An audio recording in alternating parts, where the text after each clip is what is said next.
Hello and welcome to episode 0 of the New School HR podcast titled The Stakeholders. In this episode, we'll be looking at your key stakeholders and how we can introduce ourselves to the business key stakeholders, HR, support functions, employees, customers, and how we observe and give feedback within the probation period. So sit back and enjoy.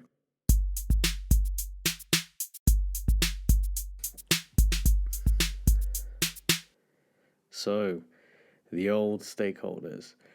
Now, this is quite important that we think about how we approach these relationships that we're going to be building, and the early stage within the probation period is quite key. So I mentioned a few things in the couple of episodes that we've done previous to this, and there's been a few hints and tips, but I wanted to actually break it down a little bit further and dedicate the episode to this.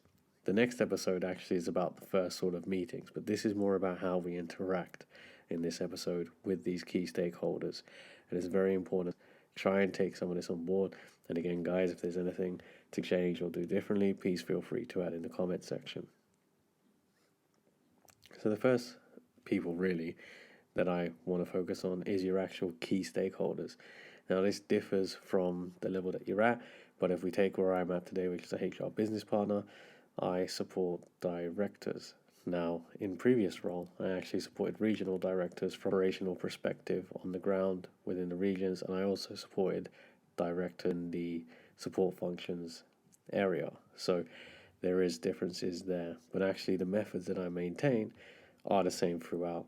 Is how to build that relationship with a stakeholder. The key thing for me is to actually be yourself and actually allow them to be themselves. And this really goes a long way. So trying to come in there like, oh, I'm the HR professional and this is what I'm going to do for you and this is how I'm going to do this and this isn't going to work. You need to buy your time. You need to think about tactfully listening and understanding them before actually trying to attempt to win them over. So how I always do it is actually sit back, observe, listen to their concerns. If there's things that I'm aware of, obviously I'm going to challenge them on it, or sometimes you find that maybe your predecessor wasn't fulfilling certain parts of the role, so you've got an opportunity there.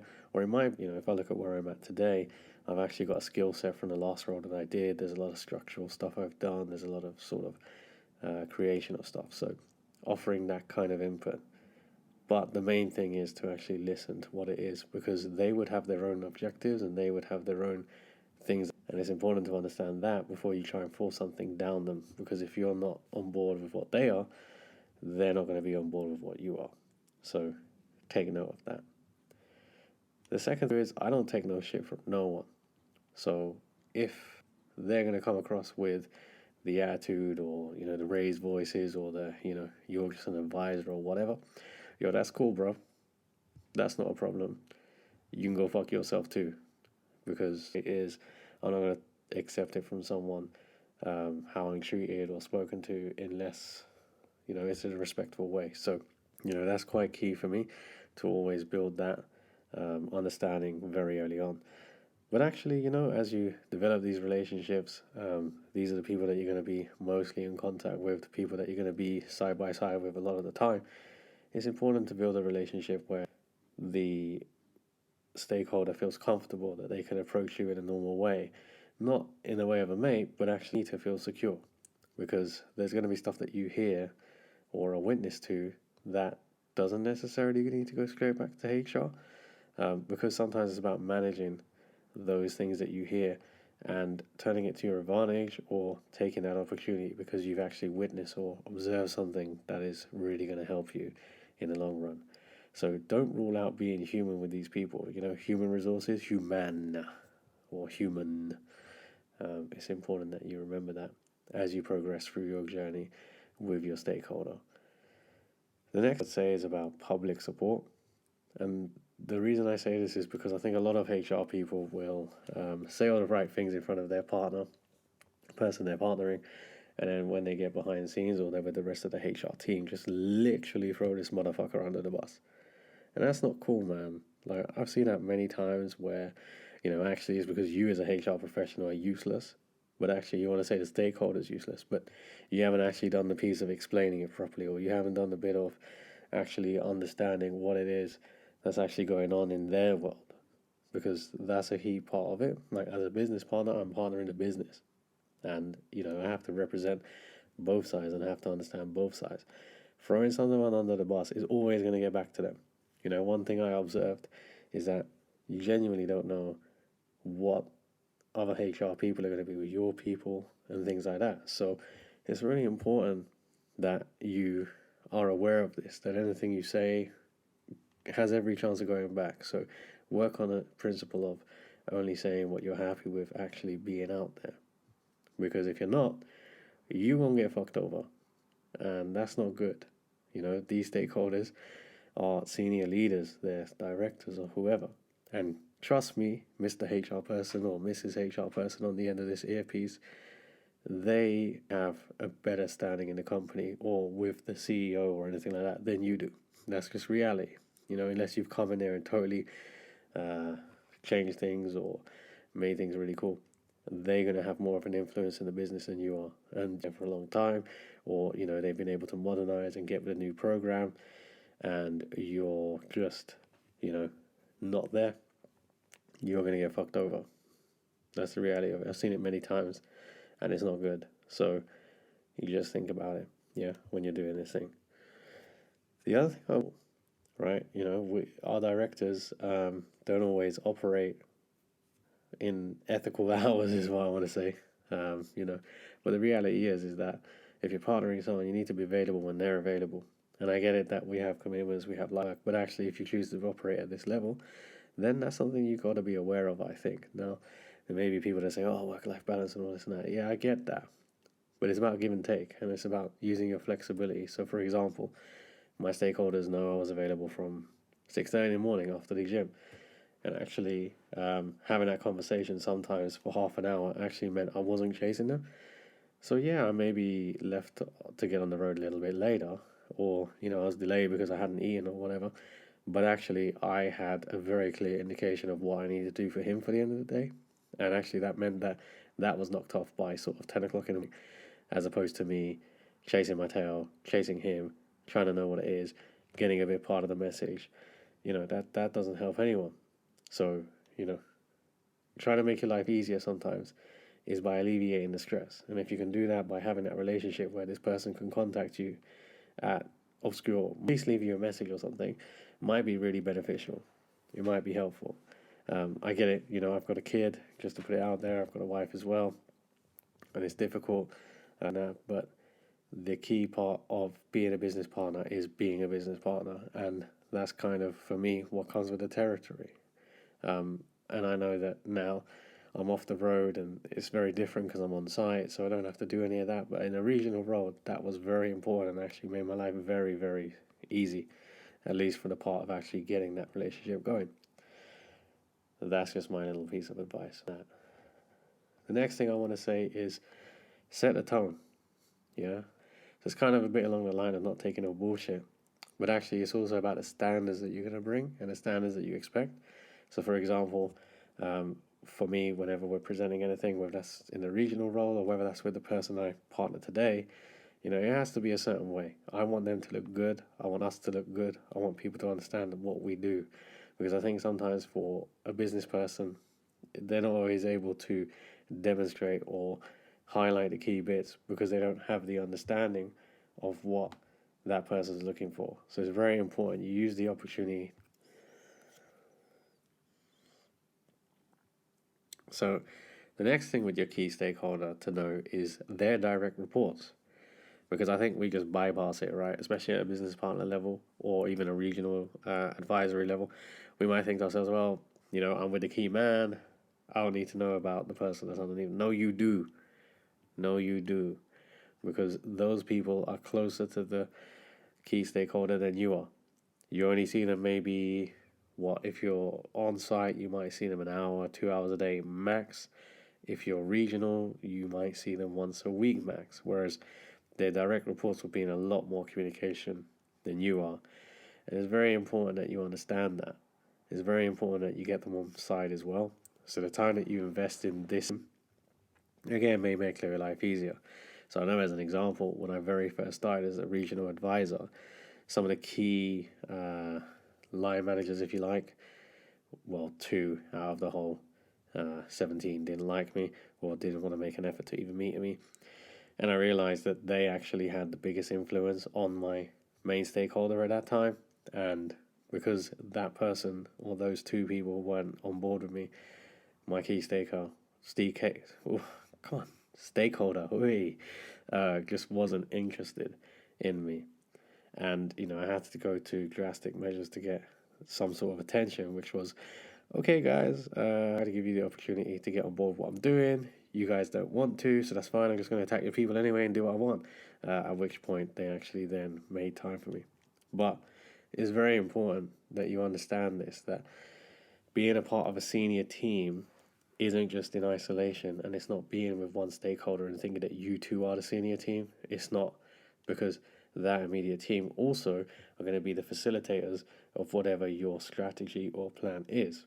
And if they don't buy into it, haven't had any input into it, or you're just bypassing them, again, HR friend, you are going to run up against a brick wall. So think about that. Get over yourselves. Sometimes, depending on where you work, the level, what we presume to be fashionable or whatever, but actually is about getting to the nitty-gritty and getting them on board. So taking the feedback from them, offering them the support, being there for them as well. They also operate probably more hours or more on the shop floor than the director that you're working with. They're going to be the ones with the troops. If we're a HR professional, they're the ones that are going to have more of an ear to the ground with the actual employee relations issues, or the more generic issues that maybe aren't so strategic. But then if I think about my regional role, they carried out a lot of strategic stuff. So it's always worth making that time, listening to the feedback. Make sure you listen to the feedback, because these guys are the ones that are going to, like I said about 2 minutes ago, implement whatever it is you're saying. And if they don't understand it, they definitely can't deliver it. And if you expect it to go wider down, if you think about heads to roles and whatever, you're going to be completely fucked. When you want to do things like performance reviews or whatever, you're going to be fucked. So that's why I always say it's very key that you don't miss this community. Don't miss them, because that's your golden ticket to the chocolate factory. If you don't like chocolate, then wherever you like.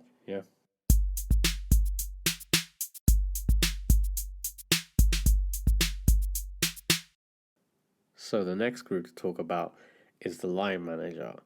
I was going to say for us business partners, that's stakeholder -2. But actually, you know what? Line managers are an integral part of the whole operation. And I think that gets missed, especially with HR business partners and HR advisors who get frustrated. I think the piece you have to remember is that from a HR point of view, they're trying to deliver a message that you've set, that they haven't really had much input in, depending on your style, that, may be forced on them. They might be going through a period of change, and they're the ones actually rallying the troops. So it's very important that you don't abuse, that's what I'm going to say, abuse this community, because a lot of people just bypass it and just assume well, these are the guys running the shops, or these are the guys that are running the team. They're not really important. Well, again, as I say, Mr. or Mrs. HR person, or Ms. or Miss, you're onto a losing ticket. If that's what you think, you need to get out your high horse, get on the ground, and actually, support these guys. People might think, as a HR business partner, that's not our job. Fuck you, it is. If you want to land these things, if you want things to happen correctly. I have seen HR advisors, so forget about business partners, HR advisors who just seem to think that they're just advising regional people. Well, no. Your day-to-day issues are where. When you think about employee surveys, when you think about employee forums, when you think about engagement and stuff, who's the people that you need to get on board with that? Who is it? It's the employees. And who manages the employees? It's the line managers. So don't miss that team.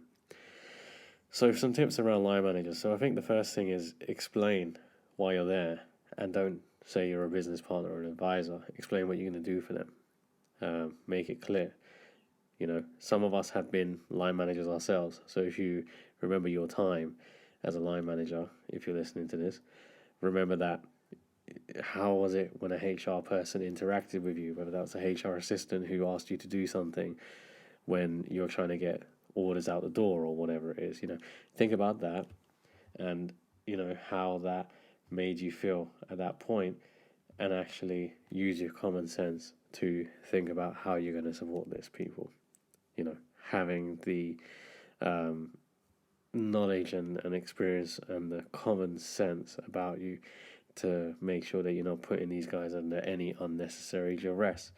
I think the other piece is that remember that if there's a performance management piece, it's potential that you're going to be the one doing it. So you need to have them in a place where they understand things, performance, parameters, expectations, objectives, because we should be involved in that as well. So make sure you've checked their understanding of things when you're doing anything.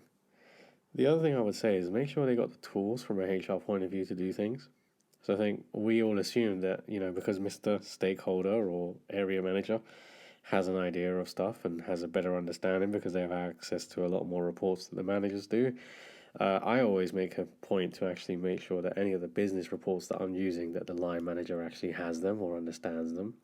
Because there's nothing worse than sitting in front of someone and talking about P&Ls and they ain't got a clue. Purely because they don't actually have any access to it. So make sure you have a full understanding of what it is that they have available as a tool to support them. And make sure that these tools are actually allowing them to carry out the task. The next thing I would say is be very conscious about the space and environment that they're working in. Not in a negative way, but just to understand it. So again, going back to my HR advisor days, I remember as an example, we did a training session in a location that didn't have a kettle. Or I think they had like one of those vending coffee machines. And I actually saw one of the HR advisors who was supporting me on that day, actually training me because I was quite new. Basically make what she didn't know was an area manager go out and get coffee, but basically just kicked off about that. And actually that's not the point here. We're in their environment. We don't know what funds they have. And, I've heard people say, well, the manager can always go out and get paint. You don't know that person's circumstance of that manager. So guys, shut the fuck up. Yeah, be there to support them. Don't be there to patronize them or make them feel bad about things. You don't know. Now if you know that the manager has a bucket of money sitting there in a budget somewhere because you've read their P&L with them, then make that suggestion. That's fair. But don't just say shit for the sake of it, like without actually thinking about it. The other thing is you don't know. This manager might be new and might have really inherited a difficult team or a different situation. Well, let's not say difficult team because, we're HR, no one's difficult, blah, blah, blah. But they may have inherited a really difficult situation and they might be looking at you as the only person that can sort of support them because the area manager doesn't have the time or whatever. So think about this. Yeah, don't be pricks to these people because that's all I see all the time. Like, I've been a line manager and I know how hard it is when you need the support of someone external from your business area and the HR team is just a complete bunch of fucking wankers. And that's hard, yeah. From experience, that's hard. I remember one time I got chased about doing some exceptions for payroll. Yeah, do you know what? I don't care about your 4 little key-in things that you can do tomorrow. Yeah, because I know the system. I don't care. I'm trying to get these orders out by 10 a.m. so I can avoid giving out £70 worth of vouchers, which I then get penalised for. So just think about the bigger picture when you're saying some shit. Just think about it.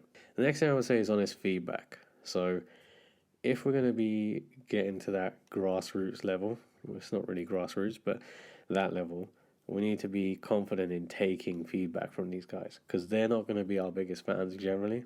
I mean, I'm quite fortunate they are my fans, but hey, we can't all be like this. But you're going to have to listen to some shit too. You have to listen to some really outrageous things as well because, as I say, the level of understanding is not going to be the same as the 2 levels above. And that's fine. So just bear that in mind. But use that as the opportunity to educate them. When you're building a pipeline, it's going to come from there. The worst thing is when you lose an area on and you look back and you've got absolutely fuck all to pick from. So you have to go external. Which isn't always a bad thing. Yeah, okay, it's not always a bad thing. But if you've got 3 vacancies, you probably want to get at least 1 from the internal pool. And the only reason you get that is by engaging with them and giving them feedback, taking feedback, giving feedback, and explaining the mission, right? The agenda, if you like. The next thing, touching on engagement, I've kind of said it in a roundabout way throughout this piece, but just stop being a prick. Yeah, just have a conversation with them. They're people too. Like, I really don't understand what this big barrier is since I've been a business partner. Well, even an advisor, to be fair, not a business partner. Why we look down on people like this. I don't understand it. I don't get it. Maybe because I was one, but it's just fucking nonsense. You can see I've probably sworn a lot more in this episode, but that's how I feel about it. So stop being a prick. The next thing I'd say is, I've touched on being available, but for these guys, you need to be visible. Yeah, they need to hold a face to the name. They need to see that you're out there with them. They need to see you contributing to conversations on the shop floor. They need to see you challenging back on employees sometimes. So if an employee comes with some shit, you need to be able to come back. If you know that you yourself and the manager or the line manager, whoever, has actually done something, you need to tell this. You need to explain this. Don't just let this person say off some shit, especially in front of someone that you're supporting. It's not going to go down too well for the relationship. That's that.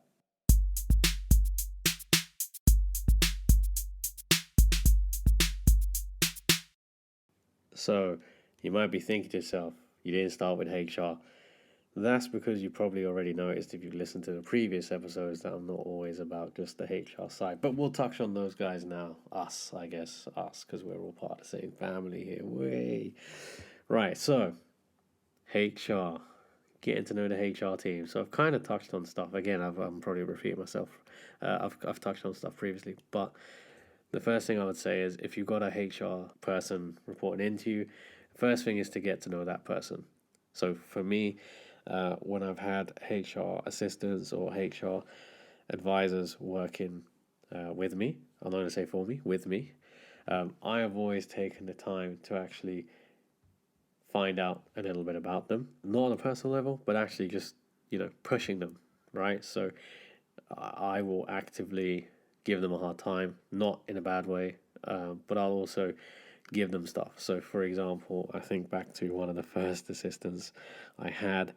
I hope she doesn't mind this, but I remember when we first met, she wasn't in a great place, and the first thing I said to her was, do you even want to be here? Because, everyone thinks you don't want to. If you do, I'm happy to work with you. I'm happy to, look at how we can develop you and stuff like that. Maybe I didn't say it like that because I was a bit more raw 6-7 years ago, but that's probably what I meant. But yeah, she opted to stay, and actually we had an amazing working relationship.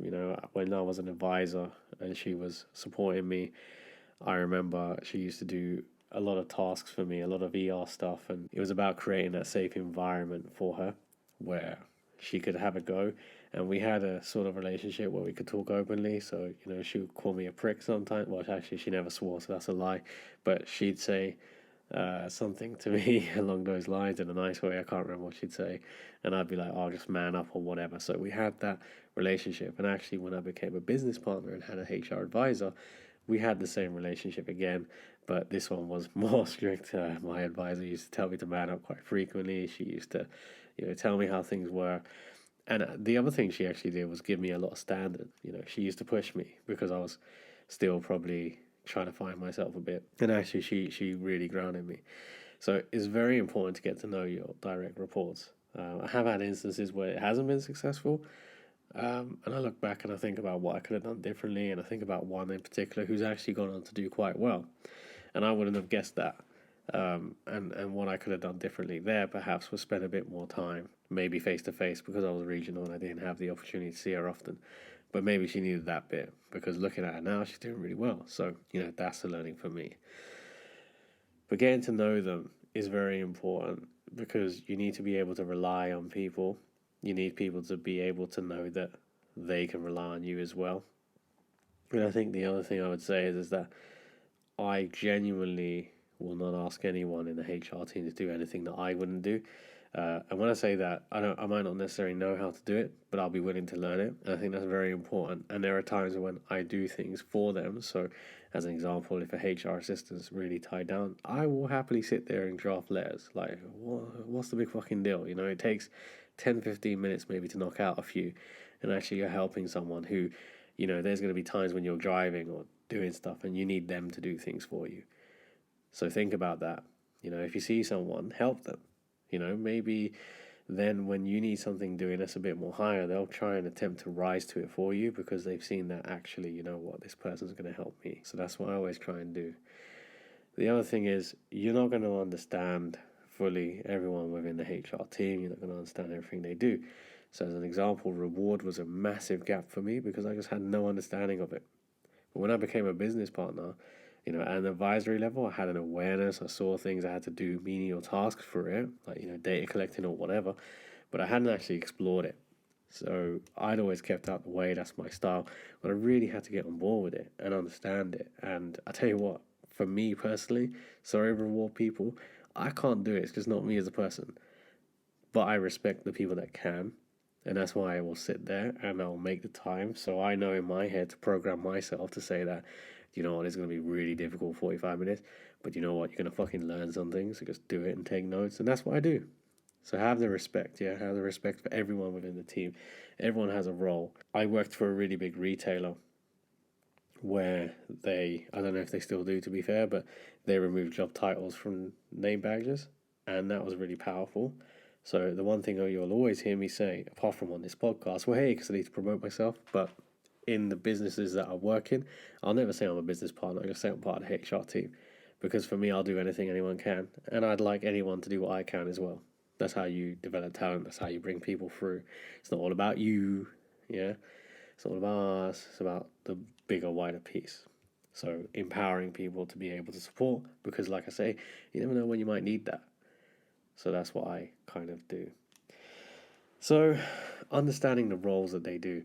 I haven't done it here actually where I am now, but actually knowing what their responsibilities are and what people's expecting from them. Because, you know, if you go to a payroll person, their actual jobs are different in every company I've been at. Expectation is different, setup is different. That's just an example. But you take HR assistants as well. Again, same thing. If I think back to my first company, HR assistants just literally did open door stuff, holiday forms, Where I'm at today, they do a lot of stuff for directors in terms of reporting and stuff like that. The last company I worked for, they worked for us, the advisors and the business partners. So it does differ. So you need to understand what the role is. Same for advisor. You need to understand what their role is. So anywhere you go into, don't just assume, don't just expect it to be wherever it was where you last left, because that's not always going to be the case. So just bear that in mind. The next thing is understand their experience. So, you know, HR people, we always like to talk about ourselves. I always try and find out about what people are doing. So, are they studying, like the CIPD? Have they done HR before? Have they done management before? So, as an example, I have a HR assistant where I am now who, you know, I had no idea she'd actually been a manager in retail, which is quite evident now when I think back to how she supports. But it's very important that you do know what people have done previously and also what development opportunities they have, because that's how I look at sidetracking some of the stuff that I do, is actually through developing others and actually giving them the opportunity to rise to something. And I'm quite fortunate. I think people around me understand that when I'm giving them something, it's not because I won't do it or I can't do it myself or whatever. It's because I'm actually trying to support their development. And, I wouldn't be doing a podcast if I didn't care. So try and bear that in mind, HR people.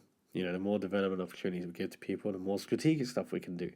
And the more strategic stuff you can share with advisors or assistants, the more you can actually take time to really think about what you're doing and look at the bigger things that you want to focus on.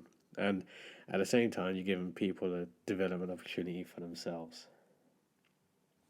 The other thing with the HR team is to be open to feedback, because everyone in HR has an opinion. That's right. Not that I necessarily care about what everyone thinks, but it is very important to get the feedback to actually factor things. That kind of contradicts what I just said about I don't care. What I mean by I don't care is with the negative stuff, I don't take it personally. I actually see everything as an opportunity, and that's what a lot of people who work with me will tell you. I always try and see the benefit in the opportunity and the learning. You know, I think I've been fortunate enough to have people point out all my sort of flaws to me, and I continue to have people to point out flaws to me. But I'm the kind of person that will hold my hand and be like, "You're cool. You know what? I made a mistake." So taking the feedback is quite important, because it helps shape the direction that you go forward as well. knowing what it is you need to do differently to actually resonate with a team that you've just joined. I think coming back to inclusiveness, when you have projects, find out if there's actually people within the team that can support you. Because I think a lot of HR professionals just think, oh, yes, I've got this project, I'm just going to go do it myself, and then struggle. And then eventually the whole fucking team has to do it anyway. So why don't you just ask the question in the first place? Like, put your fucking ego to the side and just ask the question. Because that's what I do. I'll be straight up. I know my weaknesses. I did my CIPD map. I did my wheel. You know, there's gaps there for a reason. And actually, if somebody has those gaps that you have, why are you then leaving it, and then you'll have to get them to rescue you anyway? And I prefer that if someone asks me as well, as opposed to me having to come in and rescue the situation. So think about that when you're doing it. The other thing is think about the capacity of that individual. So can they actually support you? Do they have the time or the workload to be able to take on additional tasks for a project, especially if it's something new to them? So just think about that. So yeah, that's a little bit about us, the HR professionals.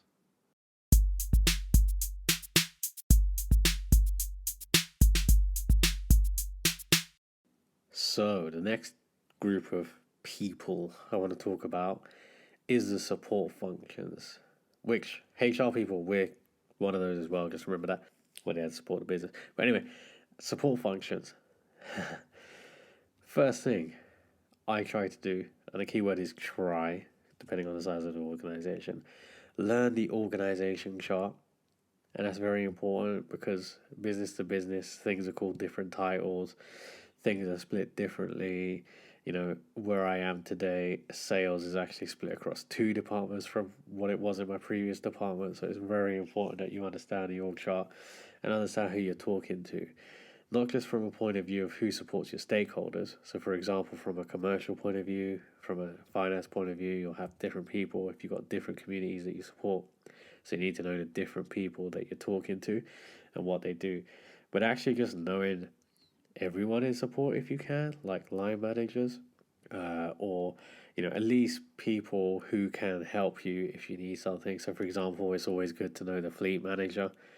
Yeah, especially if you've got a company car, you want to trade it in or some shit. It's always good to know the fleet manager if you get a fine and how you challenge it. But yeah, you know, the people that your stakeholders are going to talk to, it's quite important that you understand who those people are and what kind of relationships I have with them. I always try to understand the person's experience as well. So again, where they've come from, because if I look at the last organization I was at, we had a lot of people who were not from the industry drafted into support, and they struggled a bit. And I think it's important that you understand where these people are from. So when you're communicating with your line managers or your area managers, if you understand where, you know, the finance guys come from because you come from a similar background, that's a support mechanism for that.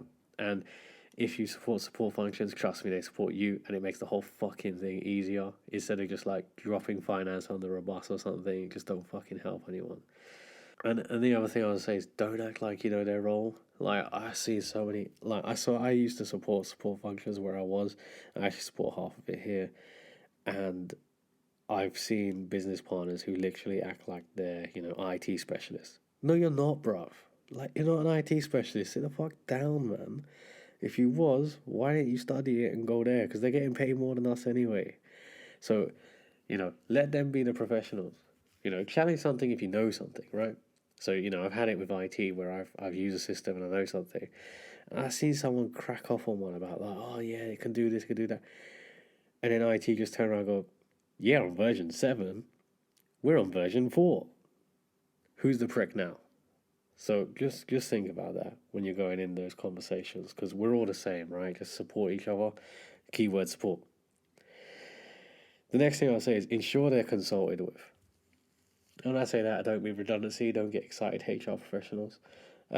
What I mean is when you're doing something that impacts them, make sure somebody tells them, because we don't do that all the time.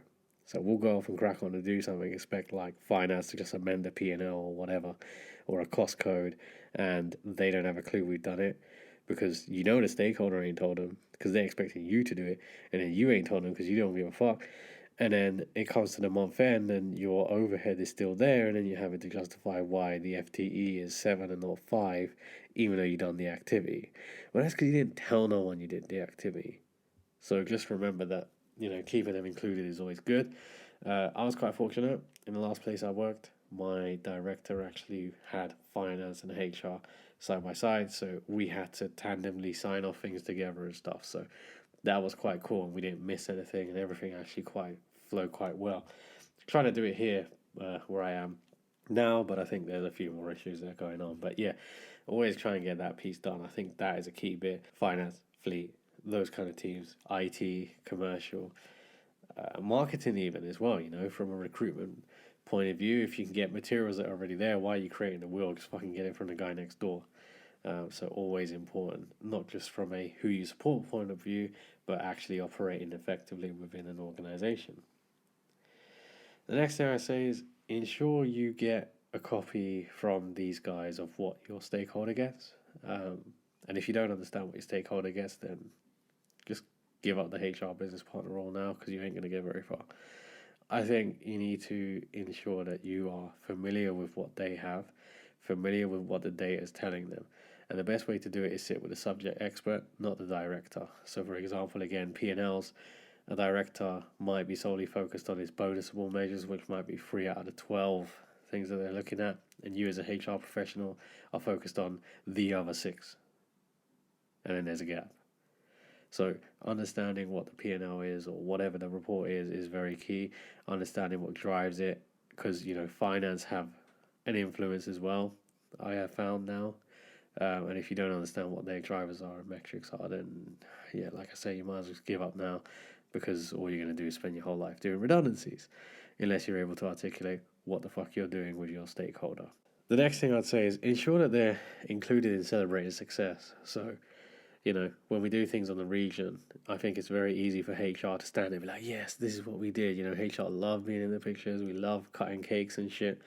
But actually dragging the, IT guy who made it all happen through an infrastructure change, or dragging the finance guy who actually realigned the whole budgets and calculations between the sales force or whatever it might be. Don't just leave them out. Don't just take all the glory.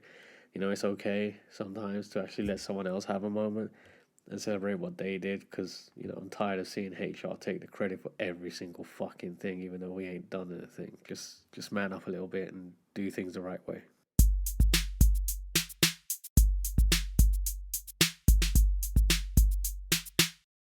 So the next community is the employees, the employee forum, and the union. I think it's important to take time to actually meet these individuals by yourself. So what I mean is, not when you're being walked around by a stakeholder or the manager, because depending on what the relationship is with the staff, you're not going to get what you really want in terms of actual feedback and clarity. And I think actually taking the time to go by yourself and meet these people goes a really long way when you're actually trying to build relationships with them. Because guess what, Mr. HR person or Mrs. HR person or Ms. HR person, I need to stop saying Mr. in it because it's just getting long explaining it again. But the employees are the people that you support and work with or work for. Yeah, I know there's this whole thing of customers pay our wages and all that, but actually employees facilitate the ability for customers to pay your wages. So can we ensure that we actually don't forget these guys as well? Let's not just fuck them off like, oh, I can't be around them. No, it goes a really long way if you sit down and have a cup of tea with them, even if you don't like tea, even if you just have 2 sips. Making that time is important. I think the other thing to say is, in terms of the employee forum, I've had varied sort of interactions with employee forums, and I think that the best thing to do is to actually try and facilitate answers. And if you've taken over from someone, don't throw them under the bus and say it's all shit. Just try to understand what was actually going on and why things were a little bit different. The next thing I would say is the union representatives. Now, union relationships are key. So for me personally, I don't try and fight them. Like, I know a lot of HR people try to undo the union or think the union are a bunch of wankers or whatever. I genuinely try to actually work with them, understand them, get them on board with what I'm trying to do. Not in terms of manipulation, but actually just taking the time to actually articulate what we're doing, what we're thinking. And that includes my stakeholder as well. So if it's a director, I'd want them to be involved, because the union, depending on what you get, right? So, okay, I'll be honest with you. I've come across some really not so professional union people in my life. That's just the reality of it. People who are, there for their 5 minutes of fame. But that's a minority. And I think the majority of the union people I've spoken to, I've learned from. I'll be honest with you, I've actually learned stuff from them because they, have a very good understanding of policy and procedure. They've probably read our policies better than we have. They probably enforce it more than we have, because you'd be surprised how many times they actually manage situations without it even getting to HR, because they've actually just gone and quoted the policy. So guys, don't alienate the union. Don't be a bunch of pricks to the union. Try and, understand it. Understand what each union is for, because I've worked in places where we've had 2 unions. Understand why they're there in the first place, and include them. Just speak to them and do the respectful thing. The next thing I'll say is, don't promise anything. Fuck me, don't promise anything, please. I never promise anything anyway. I don't even promise anything to myself. But I have seen HR professionals who will go out there and promise the world, deliver absolutely fuck all, and then just get a hate mob chasing them for 6 months until they actually can get something done. I can't be any more blunt. Don't promise anything. The next thing I would say is, do manage the complaints you get in a non-formal manner. So, try to have a culture of mediation. Try to have a culture of, if you have to get involved in the nitty-gritty, being factual with it and representing both sides. Because if you just go one way and say that one is right or one is wrong, it's not going to work. So, I'll be quite open in saying, guys, let's sit down, let's talk about this. What's the issues? You're both going to listen. We're going to leave here with an agreement, and that's it. It's final. We're not leaving here with whatever. Unless, look, if somebody wants to go grievance or formally, obviously they have that right. That's in the policies, etc., etc. But, I don't sit there promoting this kind of approach. That's the reality of it. I don't like grievances. And neither should you. Yeah, it's not a good reflection on the site that you're running. It's not a good reflection on your emphasis on HR if you're promoting grievances. And ultimately people will not be able to manage themselves, because all they'll be waiting for is the process to kick in. So that's what I opt for as a HR professional. I want people to be mature in the workplace. I want them to understand why we're here, and I want them to feel happy and content whilst doing so. The other thing I would say is, recognize publicly employees or employee forum people, again, along the same vein of what I've said earlier. If they've done something, recognize this. But don't do it in a, over-the-top manner. Do it in a fair way. A way that, if somebody has lost out on something, maybe they entered something, came second or whatever, they don't feel so bad. One of the things I always see is we really G up promotions, but we don't think about the other 4 people who weren't successful and what we're doing with them. I actually make a point to say that, applications were close, and, moving forward, these are the opportunities or whatever that we'll be seeing, because my ethos is, if somebody applies for an interview and gets to a final stage, they should have a development plan that actually includes some form of seniority within there. So just be mindful of that when you're having the parade about the person who didn't quite get there. The next thing I would say is something that I've never actually had the opportunity to do, to be fair, but I have seen people do it, is spend a day in the field. Actually, I say that, when I had the regional role, I did used to actually take 1 day a month to actually just drive around locations to actually visit staff and, get them a bacon roll in or something like that. It doesn't have to be bacon, it can be anything. I just like bacon. But, actually taking the time to chill with your staff. Yeah, I say chill. Sometimes it is about entering the room in a pair of trainers and a pair of jeans and a hoodie and chilling, vibing, letting these people know that, there are times when they can approach you and stuff, and it's not all about suits and ties and dismissals. What you find with me is, unless I'm doing something formal, I'm not dressed formal, because it's not about the intimidation piece. It's about actually resonating with the people that you work with and being in the environment and understanding that you are in their environment. So that's me as a personal choice.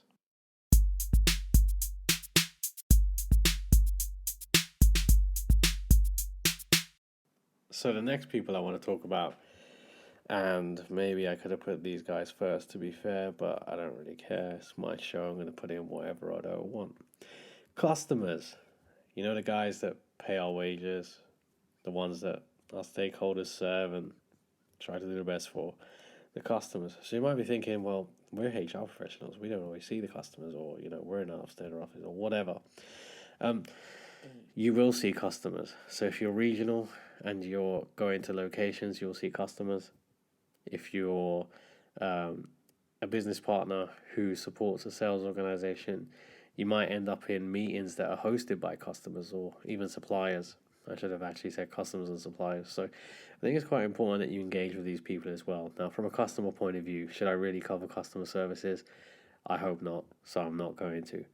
But I think from a supplier and customer point of view, depending on what the situation is, so like I say, you might find yourself in one of their properties, in one of their sites or whatever.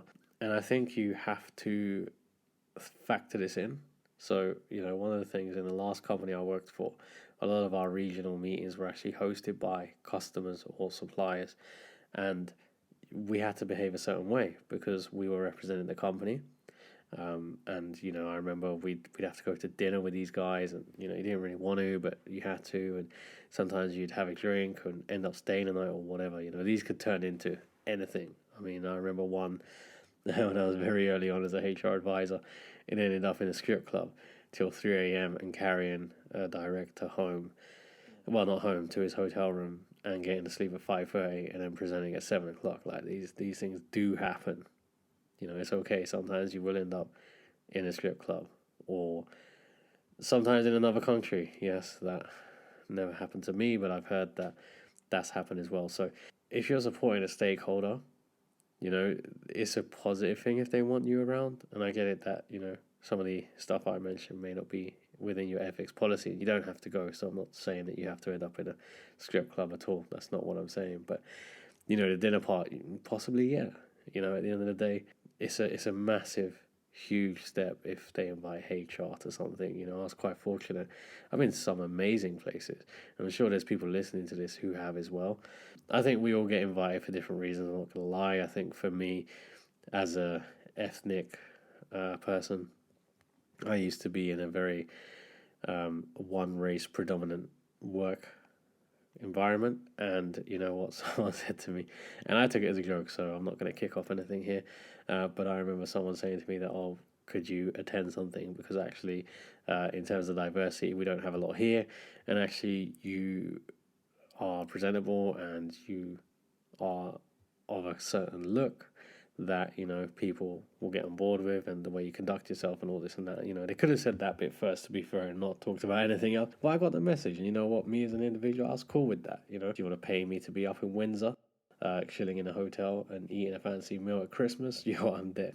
You know, that might sound like a sell-out thing, but it's not. It's about actually understanding that you can actually, in that instance, I was able to add a different agenda, if you like, a different viewpoint. And it wasn't from a point of view because I was ethnic, it was more from a point of view of actually the HR side. Like, I remember one of the guys actually asked me a question around company car policies. Not that I obviously knew theirs, but just asking me a general feel about, you know, how does this sound and things like that. And I've had questions around ER cases with staff because maybe the customer or the supplier hasn't had a HR department. And, you know, I could see my director was, you know, encouraging me to support. And obviously I wasn't going to support too far, but just sharing little things here and there. So, you know, these are quite important. The other thing I would say is if you get emails from suppliers or customers, you know, take the time to respond. So, like, I remember one of the suppliers, we got on really well. I don't even know what his name is, to be fair. But it was one of the events we went to. You know, we were just cracking jokes, and it was actually at the time I know I said company car earlier, this is a different supplier, but we was talking about my company car, and everyone was having a big joke around me getting a BMW. of a certain type, and it was like better than some of the guys in the team purely because of the age of the lease, nothing to do with my level. But it was a standing joke, and he actually said to me, "Oh, I hope you get the right car and this and that." And that was really nice of the guy. He saw I was getting a load of shit all evening, and I continued with it. And he was like, "I wish you and your family a happy Christmas." That's really cool. So, and then they sent me some free shit. So, there's always a positive. So yeah, that's a little bit around customers and stakeholders.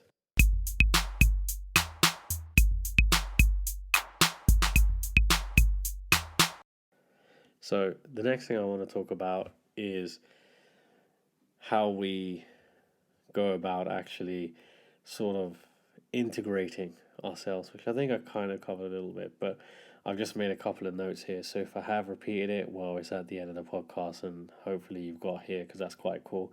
But you're going to have to hear it again. So the observation and feedback piece. So when you're meeting all these people for the first time and you're going through your journey with them or whatever it is, please, please, please make notes. Make notes. If your style is mental notes, that's cool. If it's not, make some notes. Second thing I'll say is don't always try to take center stage. I think I've kind of covered that throughout this thing, but don't make it about you, bruv. This ain't about you when you're in their time, okay? I think you're getting the vibe now. I don't really like how HR goes on about how great they are, or we are. So try to not do that. You just look like a prick in the nicest possible way. Third thing I'd say is go to the meetings, go to the huddles, but actually do it to listen and observe and, see the mannerisms, the behaviors, the expectations of those around you. You might get asked questions, and if you do, then 100% answer those questions. But I always use those opportunities to actually see how things really are, especially if they're on the shop floor. Those are even better for me. The next part is the feedback stage. So when you give feedback, don't act like a little snitch, bruv. Yeah? One of the worst things is when you're a HR professional and someone has really confided in you and trusted in you, and the first thing you do is snitch like a little snake. It's just not necessary. Like, it's not going to help you. Like, trying to, throw the guy who's already halfway under the bus, fully under the bus, and you've only been there 10 minutes, just makes you look like an absolute fucking prick. So don't do it, man. Like, you can reference something, you can speak about something, but do it the right way, not in a public forum or not in a way to make yourself look better. I hope you can sense a little bit of aggression in my tone because it just really fucking winds me up. When you're giving feedback, include your observations. Yeah, your own observations. So I did that recently where I told a whole management team pretty much what the team had told them, and I tried to explain to them about body language and how things like, sitting in the middle of a shop floor while everyone's working around you and, laughing and joking, but not dealing with things in the right way later on makes you look. And, people were upset by that, but hey, you know what? This is the environment, this is the reality of it.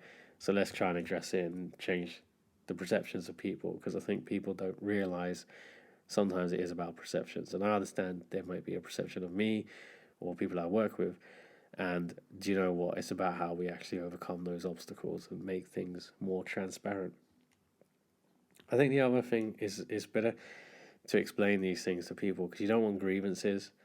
Like I said earlier, it's not a thing that you want to be associated with. And the other thing is that, from a HR point of view, you want people to believe that if they talk to you, that things are going to be actioned or thought of or whatever. But actually that, a lot of time people don't want to go formal. They don't actually want a consequence in terms of a dismissal.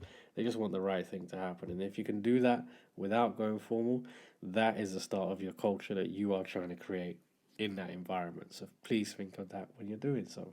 I think the other piece is leading on from a bit where I said don't promise shit. The next part is explain that you've only been there 5 minutes, yeah? I think some people expect miracles to happen literally overnight, or they're going to keep referencing the past. You can't make up for the past because you wasn't there. You don't actually know the full facts behind it.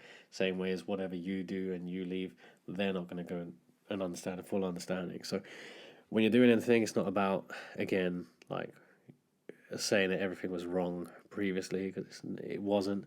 The place is still running, yeah? They're still making money or whatever, or they're still in existence, so it wasn't wrong. It might just been able to be done a different way. Not a better way, a different way. Try and be mindful of that and explain that, this is a continuous journey. Some of the things that are deep rooted into companies and whatever, sometimes they're going to take a year, 18 months to change. And it's about going on the journey together. So bear that in mind when you're having these conversations. So we move on from there. And it's about how we move forward and how we're going to interact with people. So the first thing is training sessions. These are a great way for you to add your stamp and actually inject your culture into people without them even knowing. So, we get a set of slides, but actually it's about how you deliver those set of slides. So I use that as a massive opportunity to put some stamps into it and actually, gauge some things. So there might be something outrageous you're thinking of in that organization. Why not just test it there?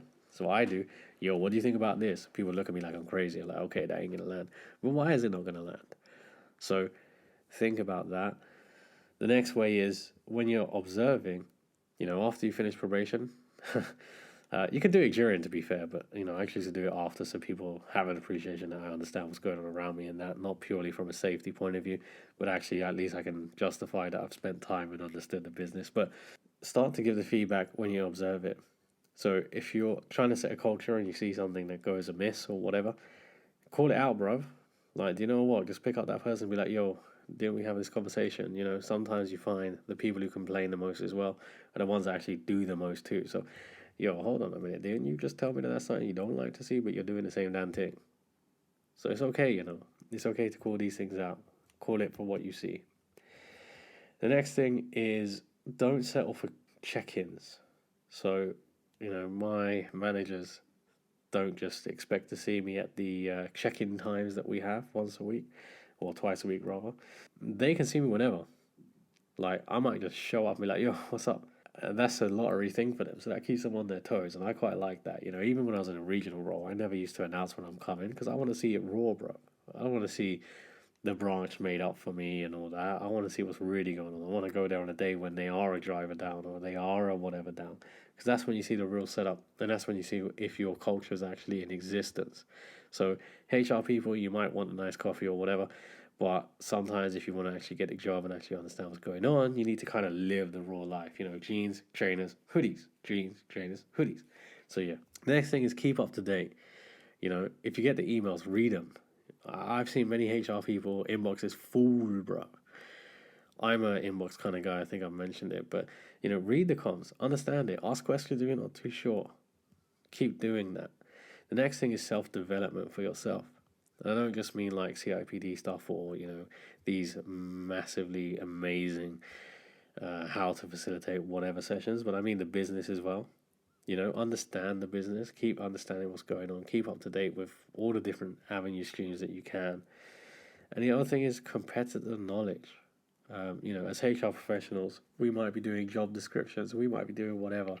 And sometimes our directors will actually just literally look across the road and think about what the other person is doing and try and emulate it.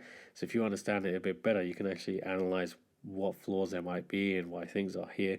Especially if you get a new director in, they might come with all these amazing ideas, but they'll need someone to actually understand and facilitate what's already there. You might be new yourself, but if you use the HR methods in terms of actual logic and experience, you'll be able to facilitate things and actually explain what's going on, maybe to a degree in terms of grading and all this kind of stuff. So bonuses and all that. There's a lot of things that directors don't think about when they're just saying stuff. Next thing is communicate. Share things. I don't know why we only share things with like two people. I've seen HR business partners who are like, oh yeah, I'm going to communicate to two people. Like, what the fuck? You're responsible for a group of 700 people, but you're only sharing a message with 5. And even then, you're not sharing it with the, -2, -3, -4 levels. Like, what do you think you're going to achieve? You ain't going to achieve anything. Your message ain't going to get out there. So communicate. The next thing is spend time in the environment. I've already said that, but it's very key. Spend quality time if you can. It's not always possible, but if you can, make that time. I would rather skip. I don't know. I can't think of an example, but there's stuff I'd rather not do than spend time on a shop floor. So, as an example, in my current role, we have meetings every day. I go to 1 a.m. one and 1 p.m. one. whenever I'm on site. Just purely from a point of view of showing my face, give the guys the opportunity to actually ask questions, and then I'll make sure I walk the shop floor by myself when I go back to the HR office. That's just me personally. And the last thing is listen and share. Listen and share. We do a lot of good things, but we don't tell people we do a lot of good things, so they don't really know. They just think that they said some shit, they haven't seen it immediately, or they don't resonate with it, or it's a different sort of way we presented it, because we like to do that too. Share the success, not just in terms of putting it on a board or something, but actually go after the individual and said, you know what, you suggested this, and this is what we've done. If that facility is there, if it's not, again, call it out, communicate it. So yeah, that is pretty much a wrap for those points.